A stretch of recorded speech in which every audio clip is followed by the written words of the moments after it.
That's it. That's it. Let's go. Practice fast.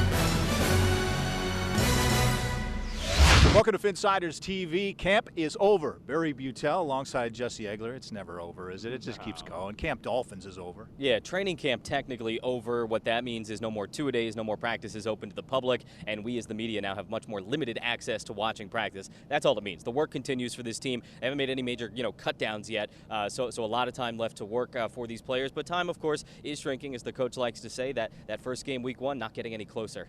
Injuries have been kind of tough to see on the field, albeit sporadic, and Jake Long leaves the field today, but not serious. Not serious, which is good. We heard about his cramping as he left the practice field about 15 minutes before practice ended this morning. Coach said he was just cramping up, and that's about as good a news as you can have when it comes to injuries. Randy Thomas, the veteran, signed to join a pretty busy group along the line. Yeah, with the injuries, Nate Gardner out, and that's something they're obviously concerned about. Veteran guy, 11 years in the NFL, played for Parcells in New York. I think he was a second-round pick of the Jets for Bill Parcells. Also has some time in Washington. They're looking for big bodies. They're looking for guys that can play a couple of positions probably as well, and they just want to build depth. That's what they need to do on that offensive line. It's interesting, Coach Sperano saying he's looking for guys that are built to last. You find guys that kind of get nicked up a little bit. They have a history of it. Yeah, it's funny what he said. It's kind of an obvious point, but one I never really thought of in these terms. He said, it's not like the receivers where you go down the field and nobody throws the ball to you, and so you don't have any contact that play. Every single play on the offensive line and the defensive line, you're getting hit or you're hitting somebody, and so you do have to look for the most durable guys imaginable.